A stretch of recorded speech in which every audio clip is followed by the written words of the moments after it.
What is the last item you recall purchasing? You have many different ways to spend your money. You may want the latest version of a smartphone, a Netflix subscription, or to expand your wardrobe. Your wants are endless and your options are numerous.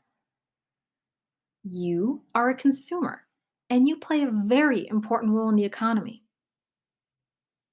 In fact, the entire process of creating and distributing products begins with you in mind. Today, we'll explore the role of consumers in the economy. We'll define consumer, durable and non durable goods, consumer and capital goods, utility, value, and understand how value is determined in the economy. Let's get started. The simple act of purchasing a good or service makes you a consumer. Everyone in the economy is a consumer, and each individual determines the development of the goods and services on the market. Here's how. Every time you choose to purchase one item over another, you are, in a sense, voting in favor of the creation of that product over others. In other words, you're telling producers that you like that particular good and you're willing to pay for it.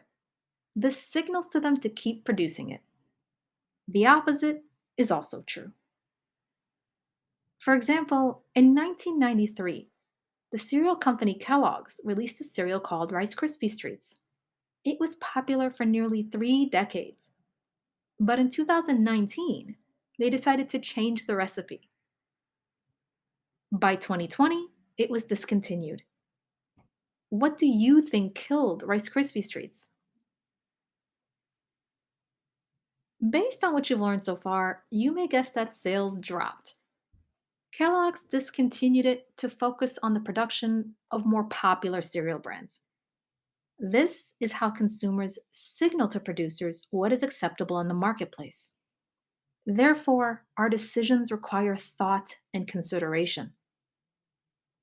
Every time you make a purchase, when added to the collective purchasing choices of other consumers, it determines which goods will remain on the market. An entrepreneur will not want to manufacture a product if it doesn't sell. So it can be argued that control of our economy lies in your hands. Our needs and wants end up expressed in terms of economic products. And those products are divided into these four categories. Let's explore them. A durable good is one that lasts 3 years or more when used on a regular basis. Durable goods can include automobiles, furniture, or household appliances. A non durable good is an item that lasts fewer than 3 years when used on a regular basis. Food, cosmetics, and paper products are examples of non durable goods. A consumer good is a good intended for final use by individuals, such as shoes or a gaming system. Lastly, a capital good is a physical asset that a company may use to manufacture goods and services that consumers will use later. This can include buildings or vehicles and tools that aid in production. Let's practice. Depending on their use, some goods can belong to two groups at the same time. What two groups would you say an automobile belongs to? If you said durable and consumer goods, you'd be correct. An automobile is a durable good. It lasts more than 3 years. It's also a consumer good, intended to be used by private individuals. Most goods and services have something called value. Value is the monetary worth of a good or service as determined by the market. This means we can measure the value of products based on how much they cost. Economists know that scarcity is necessary for something to have value, but scarcity itself can't fully explain how value is determined.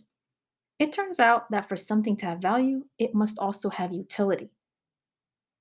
Utility is the ability or capacity of a good or service to be useful and give satisfaction to someone.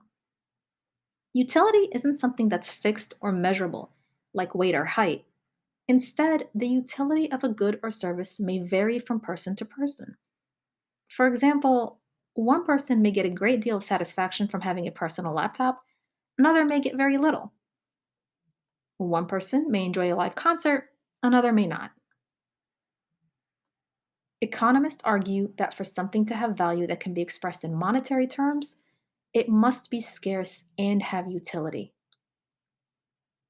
Gasoline is scarce. There is a finite amount of it, and it has utility. We use it to fuel our vehicles. Thus, it possesses value to consumers. The emphasis on monetary value is important to economists because monetary value is linked to wealth. In fact, the father of economics, Adam Smith, defined economics as the science of wealth in his famous book, The Wealth of Nations, published in 1776. In it, he described wealth as the annual produce of the land and labor of the society. That's a complicated quote. Simply stated, wealth is the monetary value of all the resources that are accumulated by an individual or society. Consumers help drive economic growth and wealth. When goods and services are demanded in a society, businesses must work hard to produce those items.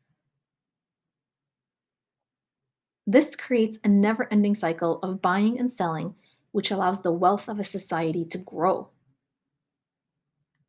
Consumers drive production, which in turn creates wealth. Will you think more deeply about your next purchase? Let me know in the comments below. This is Missoura. Thank you for learning with me today.